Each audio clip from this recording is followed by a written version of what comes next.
The night shift moved slowly, like the hospital itself was breathing in long, controlled cycles. Monitors hummed. IV pumps clicked in patient rooms. The ICU corridor stayed dim. Lights softened to protect sleeping patients. Most of the staff spoke in low voices, as if sound itself could destabilize someone. She stood at the central nurses' station with a clipboard held lightly in one hand. Her name badge read M. Hale, RN. No titles beyond that, no decorations, no small talk. She read the chart without hurry. Her posture was straight, balanced, not rigid, just precise. She rarely leaned against counters or slouched in chairs like the others did at 3 a.m. She rarely raised her voice. People called her reliable. Quiet, solid, invisible. A resident walked past and nodded at her. Anything new in bed 4? Blood pressure stable? Urine output low? We adjusted fluids 10 minutes ago. Her tone was even. Not flat, not warm. Simply factual. Okay, he said, already turning away. He did not ask how she knew the adjustment had worked. He did not ask why she had already charted it before he requested it. He assumed competence, nothing more. She returned the chart to the rack and watched the corridor. The ICU had its own rhythm. Nurses rotated through rooms. Respiratory therapists checked ventilators. A security guard passed every hour. Cameras tracked motion. Access doors required badges. Every procedure had layers of protocol. She knew all of them, and she knew how easily they could fail. At 2:17, she noticed the guard's patrol was 90 seconds late. She wrote nothing down. She simply marked the time in her head.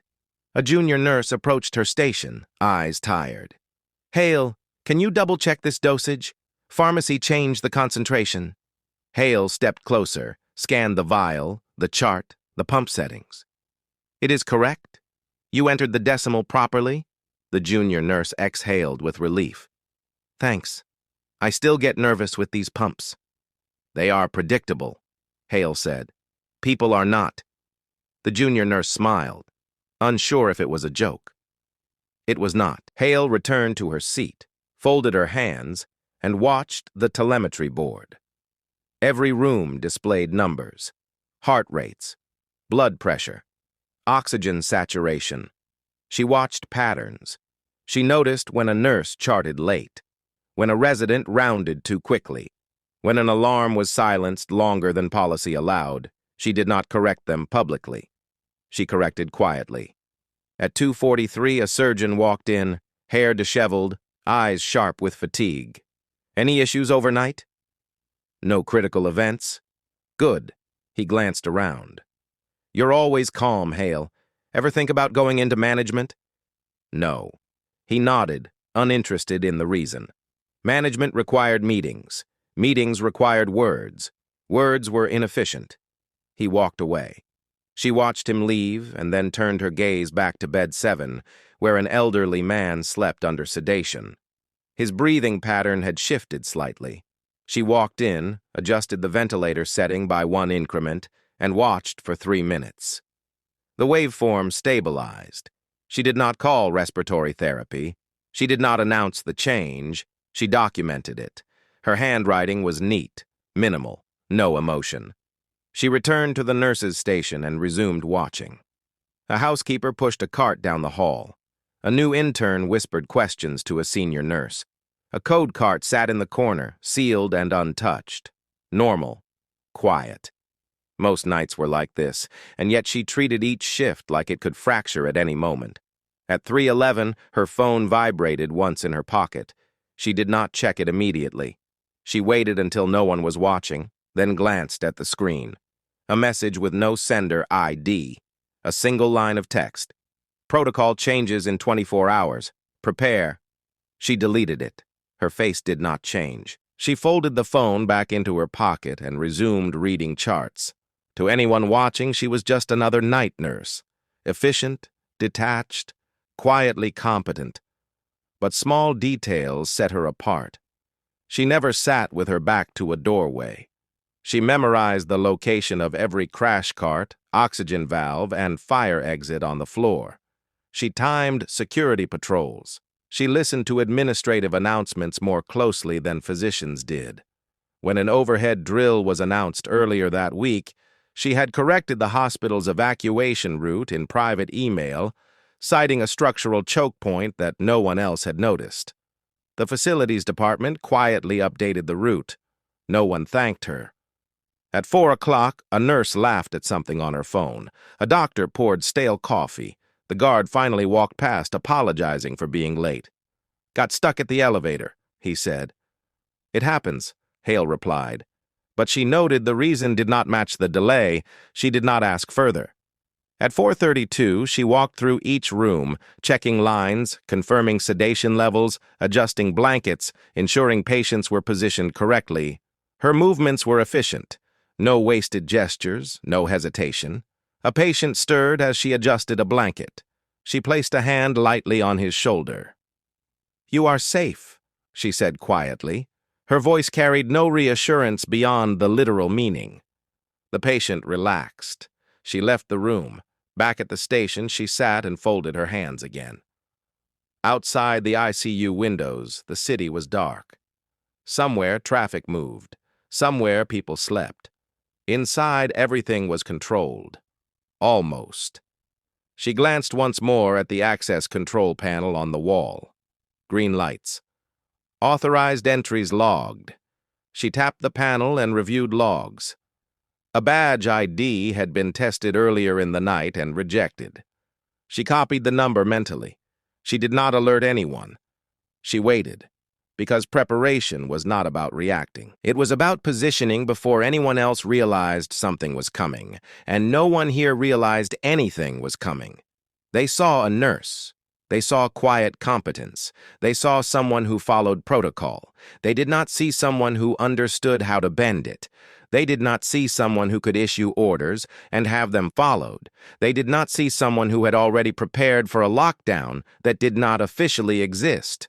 They would, but not yet. The ICU remained quiet, and Hale remained still, watching, waiting. The first notice arrived in an email that most staff deleted without reading. Subject: Administrative Update, Temporary Access Adjustments.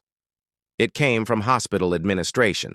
No urgency flag, no explanation beyond a few lines about temporary security alignment with federal partners.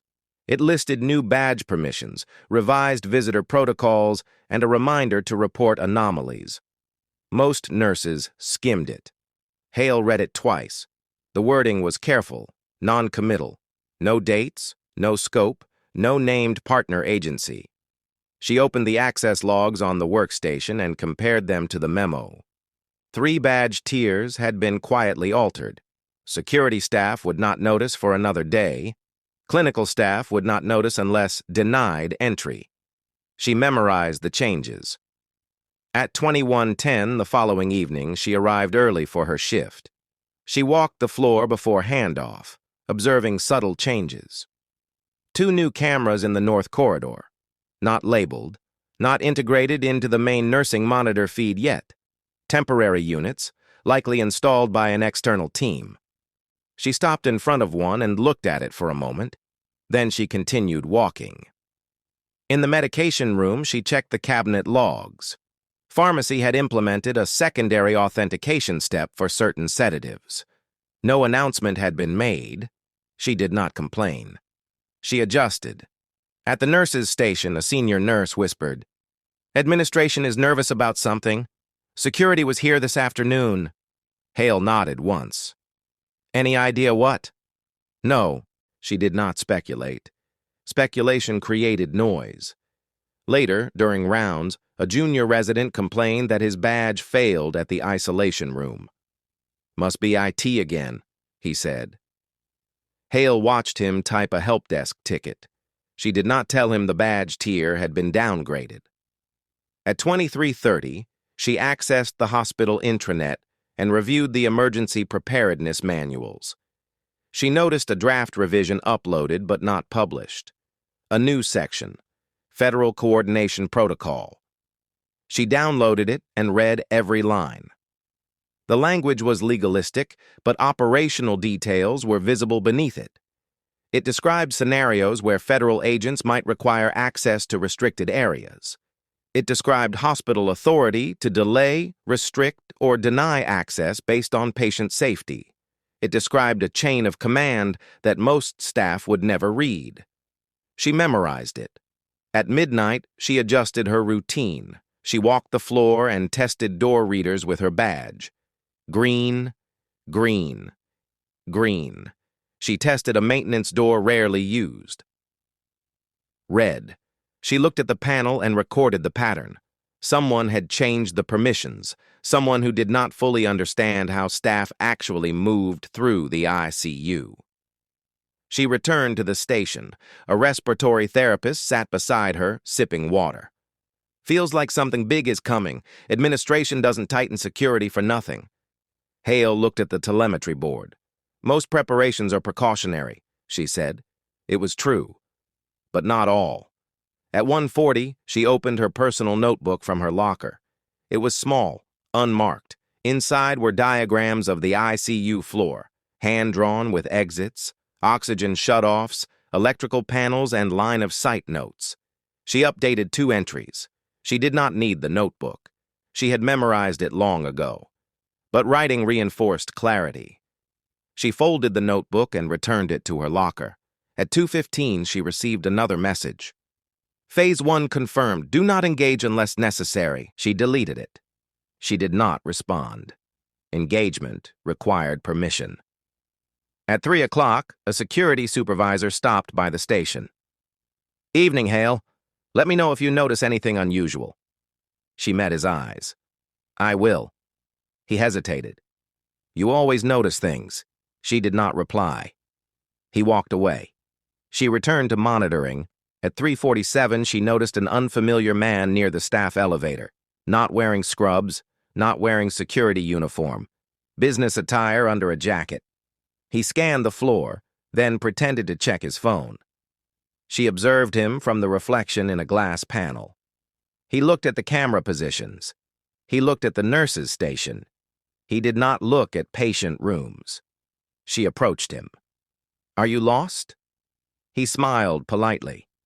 Looking for administration. Administration offices are on the 3rd floor.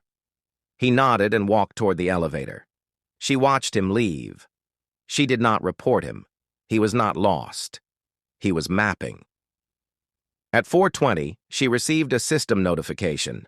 Scheduled security drill postponed. She read the metadata. The postponement had been entered manually by an administrator account. No reason given. She leaned back slightly and closed her eyes for 2 seconds. Then she stood and walked to the supply room. She checked emergency airway kits, portable monitors, and backup batteries. She ensured crash carts were fully stocked.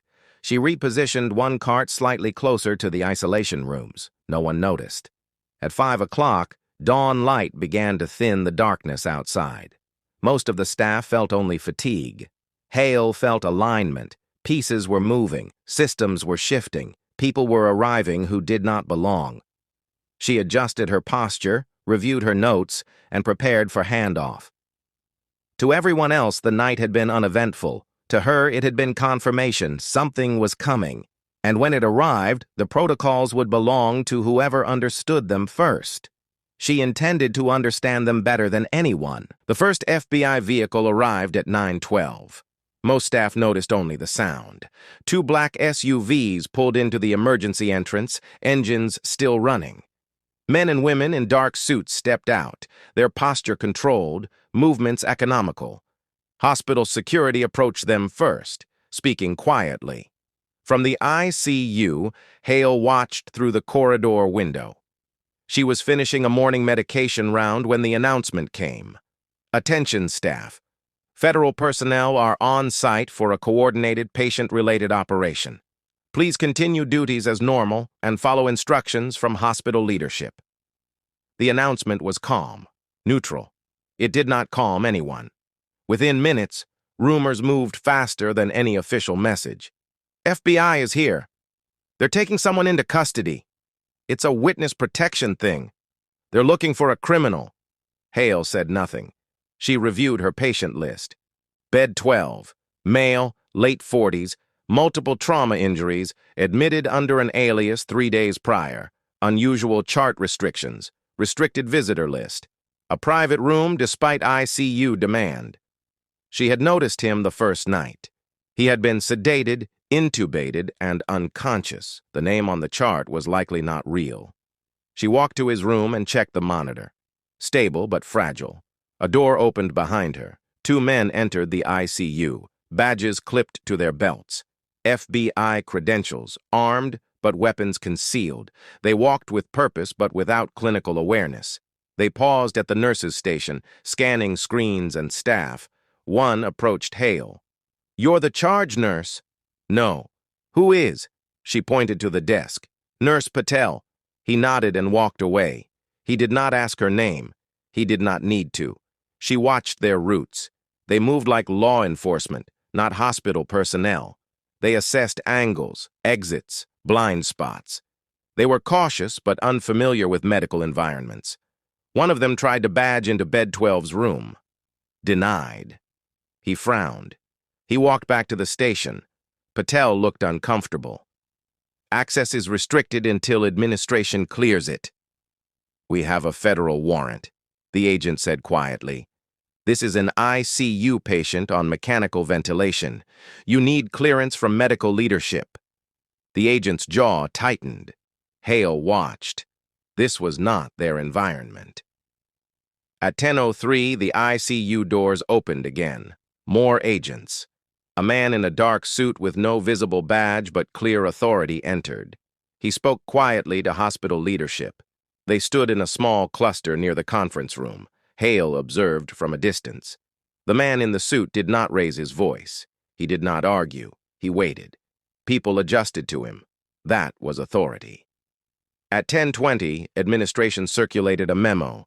Federal coordination active. Staff were instructed not to interfere with federal operations unless patient safety was directly threatened. The wording was deliberate.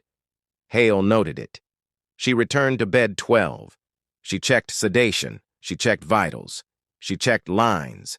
The man's face was pale, bruised, expression blank under tape and tubing. He had been shot. That was in the trauma report. The details were redacted. At 10:31, 2 agents returned to the room with a physician and a hospital attorney. "We need to move him," one agent said. "He is not stable for transport," the physician replied. "We have authorization. Authorization does not stabilize blood pressure." The exchange was tense. Hale stood near the door, hands folded, listening. No one addressed her. She was invisible. The man in the suit appeared at the doorway. He looked at the monitors, then at the physician. "How long until transportable?" "Unknown. Could be hours. Could be days." The man considered this. He looked at Hale. "For now, maintain status. We will secure the area." She nodded once. No expression. She understood the directive. They would not move him yet, but they would not leave him unguarded. Within an hour, 2 agents were stationed outside the room. Security increased at ICU entrances. Staff movement was subtly restricted. The atmosphere shifted. Doctors whispered. Nurses avoided the hallway. Patients sensed tension. Hale walked her rounds as usual. She nodded at the agents when she passed. They watched her closely, assessing her. She let them. At 1200, the man in the suit returned with Patel and the ICU director. "We need cooperation," he said. "This patient is a high-value federal witness. There is a credible external threat." The director crossed his arms. "This is still a hospital. We will not compromise other patients. We will not compromise him." Hale listened from the doorway. The phrase mattered. They were not only worried about extracting him. They were worried about someone else reaching him. At 12:17, Hale received another message. "Phase 2 visible. Maintain cover." She deleted it. She did not look at the agents. She adjusted an IV pump. At 12:45, an unfamiliar security team arrived. Not hospital security, private contractors. They tested doors, spoke quietly into earpieces, and observed staff. One contractor stopped Hale. "Ma'am, if you see anything unusual—" "I see everything unusual," she said. He hesitated, then walked away. By afternoon, the ICU felt less like a hospital floor and more like a controlled perimeter. People waited for instructions. Hale waited for escalation. Because federal presence was never static. It was preparation for something else. By evening, the ICU no longer belonged solely to the hospital. The agents had learned the layout. They had learned the rhythms. They had learned which nurses asked questions and which did not. They had also learned that Hale rarely spoke unless necessary. They watched her more closely than the others. At 18:20, an argument began at bed 12. A senior agent stood beside the bed with the attending physician and Nurse Patel. The patient's vitals flickered on the monitor. Heart rate elevated, blood pressure unstable. "We need to move him to a federal facility," the agent said. "You cannot move him," the physician replied. "He is ventilator-dependent and hemodynamically unstable." "We have a medical transport team en route." "This is still my patient." Hale stood just outside the room, listening, her hands resting lightly on the door frame. The agent turned to her. "You're the nurse on this room?" "Yes." "Is he stable enough for transport?" She looked at the monitor, then at the medication pump. "No." The word was precise. "Final." The agent frowned. "How long?" "Unknown." The physician nodded, relieved by the reinforcement. The agent stepped closer, lowering his voice. "We have legal authority to extract him." Hale met his eyes. "You have legal authority," she said. "You do not have physiological stability." He did not like that distinction. He turned to Patel. "We need clearance to take over this room." Patel hesitated. "We cannot hand over clinical control."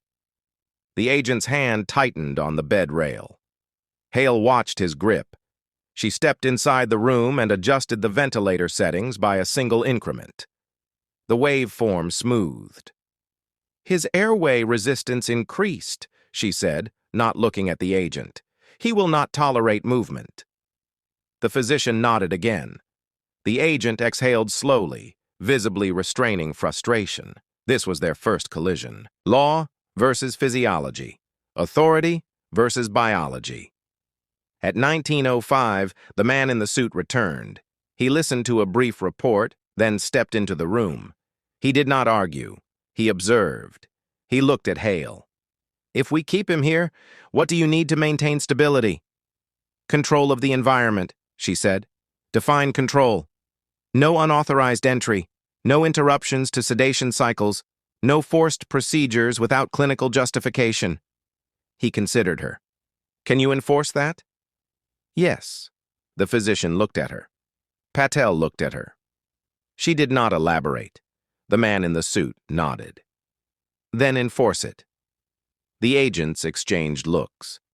They were not used to a nurse being designated as an enforcement point.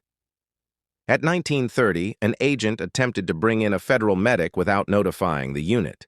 Hale intercepted him at the door. "This is a restricted area," she said. "I have clearance. Clearance requires charge nurse notification. I am notifying you. You are attempting entry. That is not notification." He stared at her. She stared back. Finally, he stepped back and called the man in the suit. The medic waited. The message was clear. This floor had procedures, and she would enforce them. At 20:15, security attempted to install an additional camera inside the room. Hale stopped them. "Patient privacy. This is federal. This is a medical room." The technician hesitated. The man in the suit approved an external camera instead. At 2100, a surgeon complained that agents were blocking his rounds. Hale walked to the agents and said, "You will allow clinical staff to pass. Orders are to secure the corridor. Then adjust your orders." He called his supervisor. The corridor opened. By 2200, staff began deferring to her without realizing it. Ask Hale. She knows the new rules. She can handle the agents. She did not correct them. At 2310, The patient's blood pressure dropped sharply. Alarm sounded. The agent stiffened. Hale moved immediately. She increased vasopressors, adjusted sedation, called respiratory therapy, and guided the resident through an arterial line adjustment. Her movements were controlled, deliberate. The agents watched. This was competence under pressure. No speeches, no panic, just action. The patient stabilized within minutes. The man in the suit observed from the doorway. He did not interfere. He saw what the agents saw. She controlled the room. At 23:40, an agent approached her quietly. "Are you always like this?" "Yes." He hesitated. "You worked military before?" "No." It was a complete sentence. He walked away. At midnight, Hale stood at the nurses' station, reviewing updated security protocols. They were now routing all decisions through administration and federal leadership, except the ICU. The man in the suit had left operational control of the floor to her, not officially, practically. This was not written, it was understood, and everyone felt it. The first confrontation had ended without shouting, without threats, just boundaries drawn and enforced. The agents had authority, she had control, and control was what mattered. The change was subtle, no announcement, no written directive. But by the second night of federal presence, the ICU moved according to Hale's rhythm. At 00:30, she initiated a protocol update through the clinical system. It was labeled as a Critical Care Environmental Stability Protocol, a routine template rarely questioned during high-risk cases. She customized it. Visitor access restricted to essential clinical personnel. Security checkpoints moved 2 meters closer to the ICU entrance. Sedation cycles synchronized across shifts. Documentation intervals shortened. It looked clinical. It was also containment. She walked the floor and spoke quietly to each nurse. "Route all access requests through me or Patel. Document all agent interactions. Do not adjust sedation without notifying me." No one challenged her. They assumed administration had authorized it. The agents noticed the changes. They tested boundaries. At 1:12, 2 agents attempted to rotate guard positions inside the room without notifying staff. Hale approached. "Rotation must be coordinated with clinical schedule. We are not interrupting care. You are altering noise and movement patterns. That affects sedation stability." The agent paused. He had not considered that. He stepped back. At 2 o'clock, she coordinated with facilities to adjust airflow pressure in the corridor. Official reason: infection control. Practical effect: doors now required deliberate force to open, slowing movement. At 2:45, she instructed a nurse to stage an additional crash cart near the isolation rooms. Official reason: redundancy. Practical effect: medical justification for limiting agent equipment storage in the hallway. By morning, the floor felt different, quieter, controlled, narrower. Agents began asking permission before moving equipment. Doctors began asking her before scheduling procedures. Security began notifying her before adjusting posts. She had not issued a single order with authority behind it. She had used procedure. At 8:30, the man in the suit returned. He stood at the nurses' station and watched the flow of the unit. Agents checked in with Hale. Nurses deferred to her. Physicians discussed plans with her before acting. He approached her. "You implemented changes." "Yes." "Explain." She handed him a printed protocol summary. He read it silently. "These were not issued by administration. They are compliant with hospital policy." He looked at her. "They also constrain my people. They stabilize my patient." He considered that. "How long can you maintain this?" "As long as required."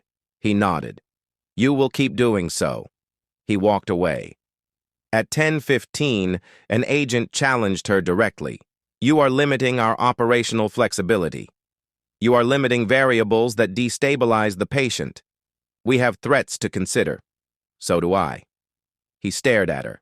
"Who gave you authority?" She looked at the monitor through the glass of bed 12. "Physiology." He did not understand, but he accepted it. At 11 o'clock, the patient's vitals spiked again. This time, she delayed agent access to the room by 30 seconds to stabilize sedation. An agent protested. She ignored him. When he attempted to enter, she stepped into his path. "You will wait." He hesitated. She did not move. He waited. The resident later thanked her quietly. "He would have extubated himself if you had let them in." She nodded. At noon, hospital administration called a meeting. ICU director, legal counsel, federal liaison, Hale. They sat in a small conference room. "You have assumed operational control of the unit," the director said. "I have assumed clinical control. That is a fine distinction." "It is the only distinction that matters here," the legal counsel interjected. "The FBI has a warrant. They also have a patient." The federal liaison watched her. "You are not afraid to confront federal agents." "I am not confronting them." "What are you doing?" "Managing risk." Silence followed. The director leaned back. "As long as patient care is not compromised, we will not interfere." Hale nodded once. At 1400, the ICU ran smoothly. No shouting, no panic, no confusion. Agents adapted to her procedures. Staff felt safer. The patient remained stable. The crisis had shifted. It was no longer about federal presence. It was about who controlled the environment, and control had quietly moved to a nurse most people had ignored for years. She did not raise her voice. She did not issue formal commands. She shaped the system until everyone followed it. At 1800, she stood at the nurse's station watching the corridor. The man in the suit paused at the doorway. He looked at her. "You are not what we expected." She returned to her chart. "Expectations are not operational variables." He watched her for a moment, then walked away. The tactical shift was complete. The next phase would not be quiet. The first external warning arrived as a malfunction. At 1942, the ICU's North Corridor camera feed went dark for 8 seconds. No alarm triggered. No alert reached security. Hale noticed immediately. She stood, walked to the wall panel, and reviewed the system status. The feed returned with no logged fault, a manual interruption. She did not announce it. She walked to bed 12. The patient's heart rate was steady. Blood pressure acceptable. Sedation stable.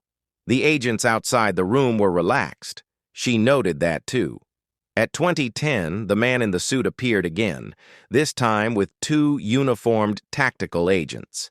He spoke quietly to Hale at the nurse's station. "We have credible intelligence that someone may attempt to reach this patient tonight." "From outside or inside?" He looked at her. "Both are possible."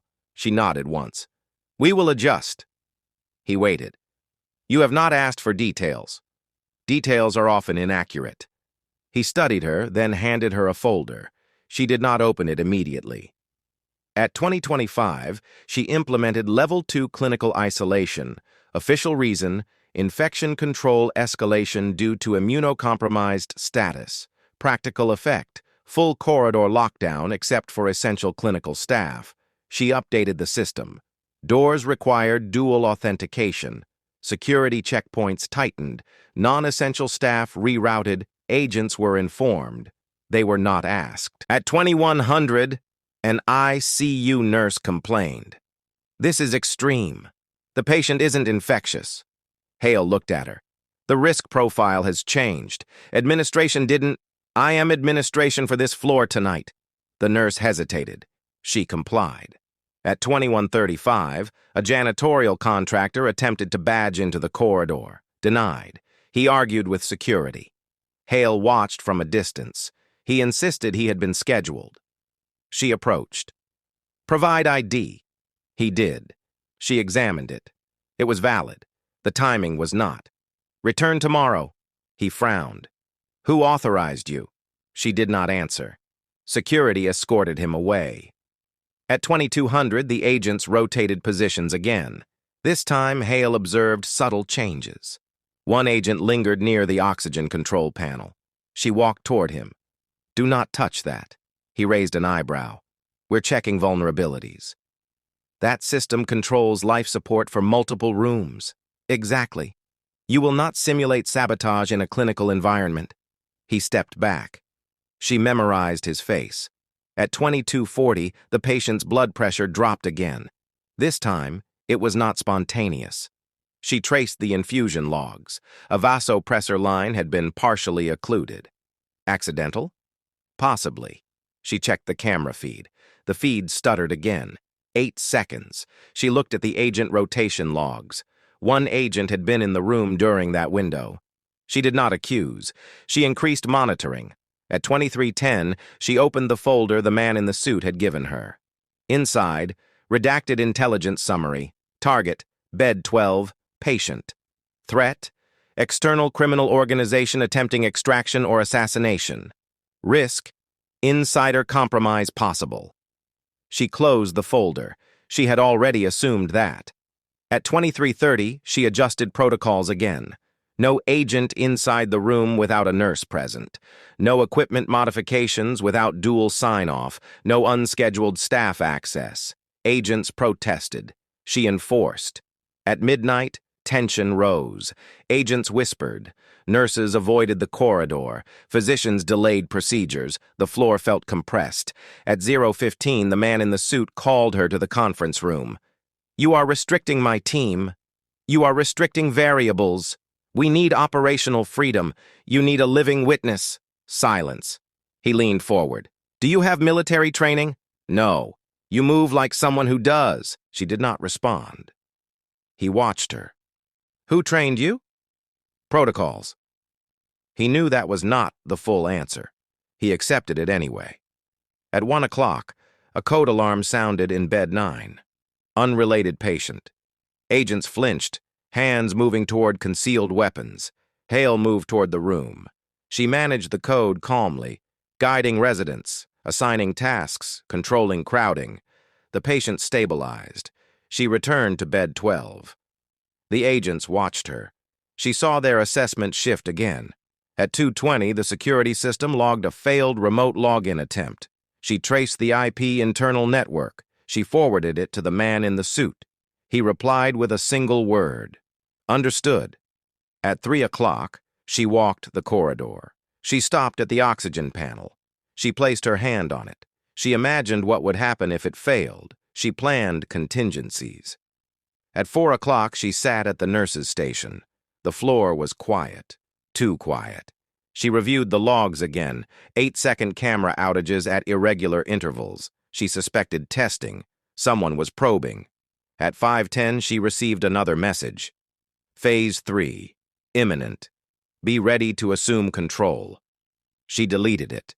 She did not change her expression. She stood and walked to bed 12. She checked sedation. She checked restraints. She checked lines. She looked at the agents. She looked at the corridor. The escalation was no longer theoretical. It was approaching, and when it arrived, formal authority would slow response. She would not. The attempt did not begin with violence. It began with a decision request. At 8:12, the man in the suit requested a private meeting. The conference room was empty except for the two of them and a hospital attorney on a secure video line. "We have a transport window," he said. "A secure medical flight can land in 90 minutes. He is not stable. He is stable enough with aggressive support." Hale folded her hands. "Define enough. Survivable risk." She looked at the attorney on the screen. "The hospital will be protected legally if you approve the transfer." "That is not the same as ethically." The man in the suit leaned forward. "If he stays, we risk an internal breach. If he moves, we control the environment. He may die in transit. He may die here." She considered the monitor readings, the infusion requirements, the ventilator dependence.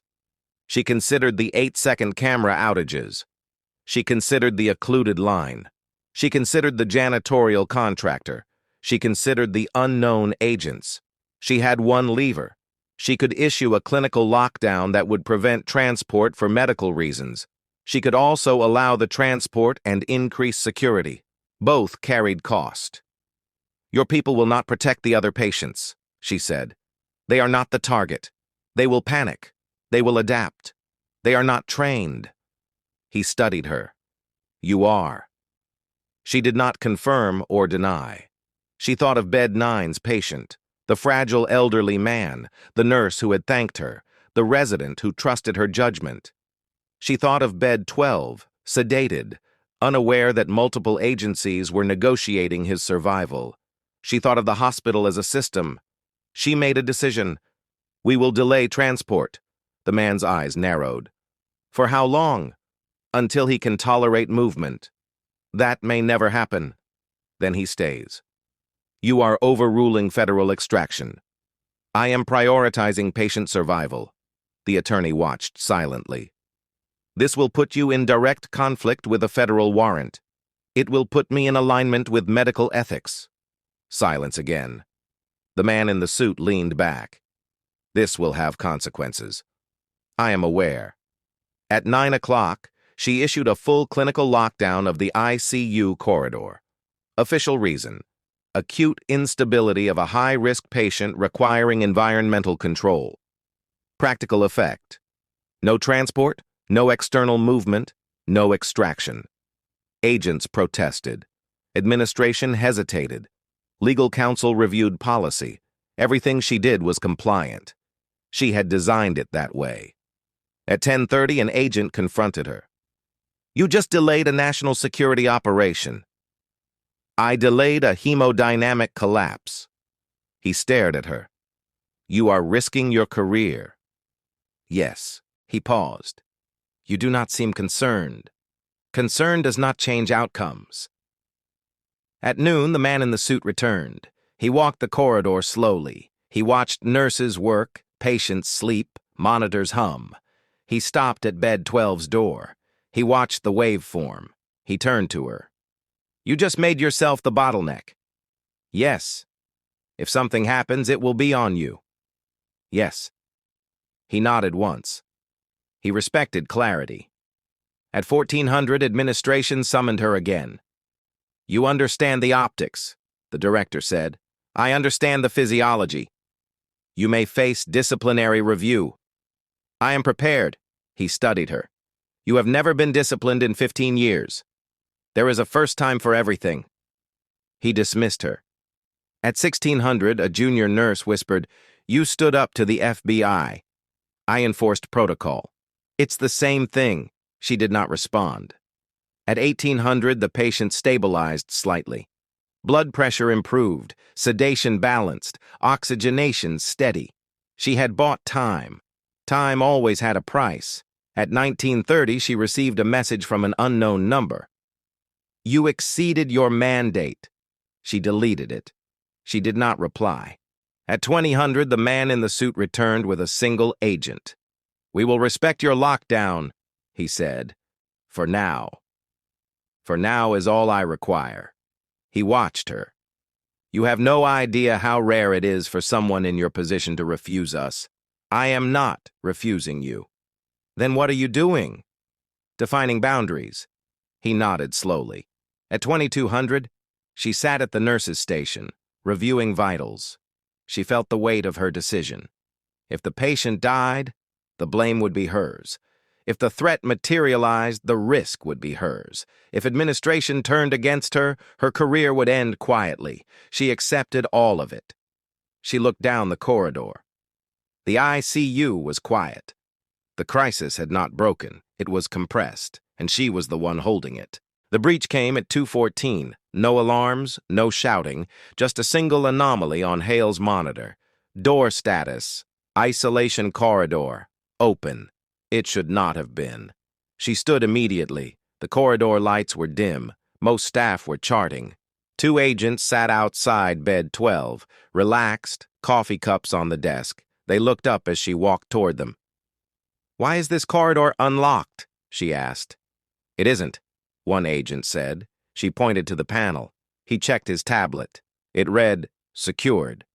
The panel did not. She did not argue. She moved past them and walked toward the service hallway. Footsteps echoed. Someone else was inside the corridor. She did not run. She walked quickly, quietly. At the far end, near the oxygen control room, a man stood with a maintenance badge, his back turned, a tool case open. He looked up when he saw her. For a fraction of a second, he froze. Then he smiled. Maintenance, pressure sensor recalibration. She looked at his badge. It was valid. It was not scheduled. "Leave the case," she said. He did not move. She stepped closer and saw the contents. Not tools, but a compact jammer and a device wired into a portable tablet. He was mapping the internal network. He was inside. She raised her voice, but not loudly. "Security to isolation corridor. Unauthorized maintenance activity." The agents heard her and stood. The man reached into his jacket. She stepped forward and placed herself between him and the oxygen panel. "You will not touch that." He hesitated. He had not expected resistance from a nurse. The agents arrived seconds later, weapons drawn but low.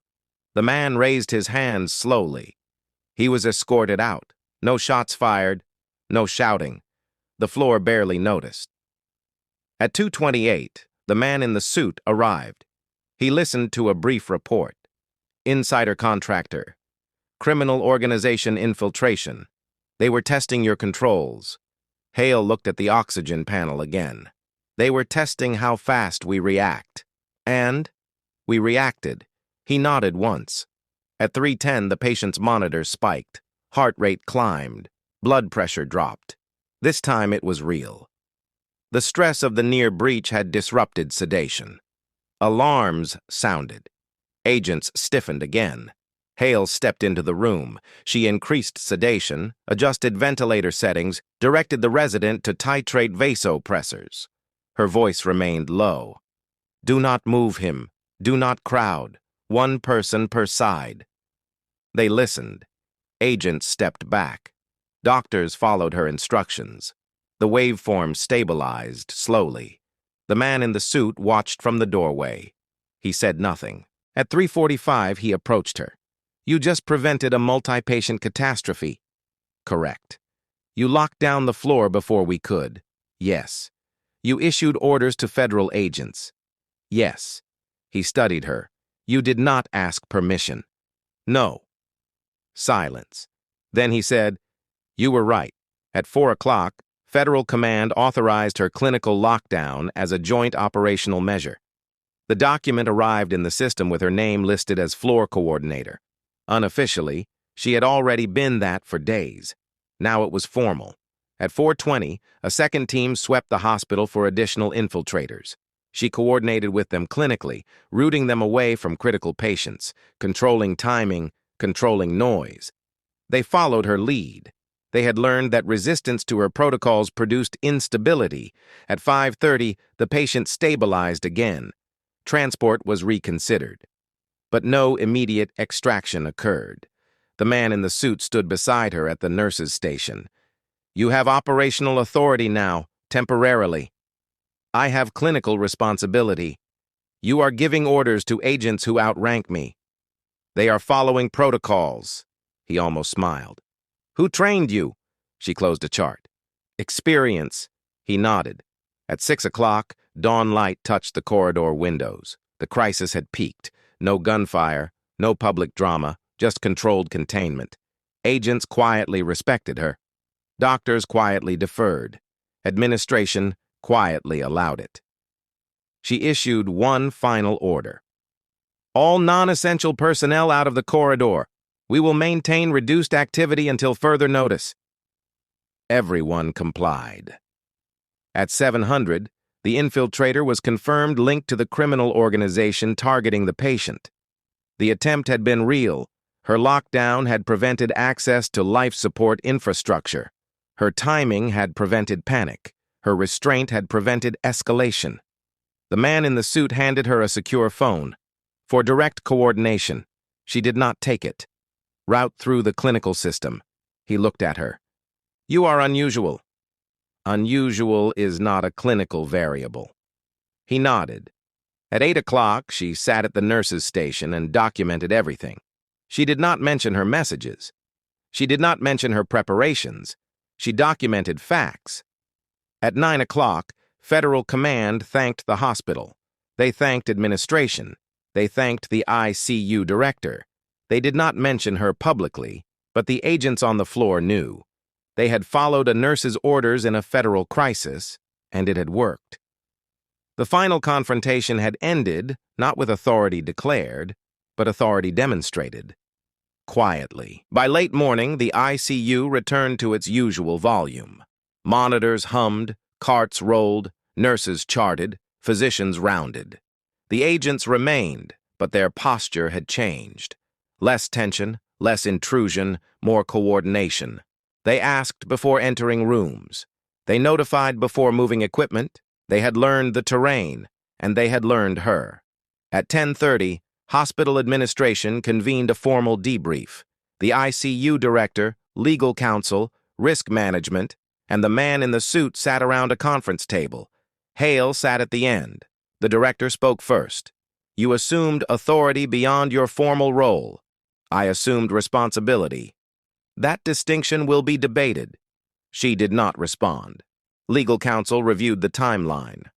All actions were within hospital policy, though unusually proactive. Unusual prevented a catastrophic incident, the man in the suit said. The director turned to Hale. You will be reviewed. That is procedural. I understand. Do you wish to add anything to the record? No. He studied her. You saved lives. She nodded once. At 1200, a federal team arrived to quietly reinforce security.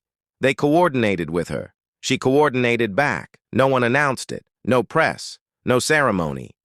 At 1320, the patient in bed 12 showed incremental improvement. Still critical, still sedated, still guarded, but stable.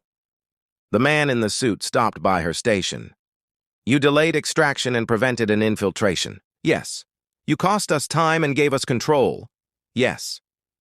He watched the telemetry board. You were correct. She returned to her charting. At 1500, an internal memo circulated praising interdepartmental cooperation. Names were listed. Her name was not prominent. She did not expect it to be. At 1700, a junior nurse approached her. I heard they're reviewing you. Yes? Are you worried? No. Why? Outcomes are documented.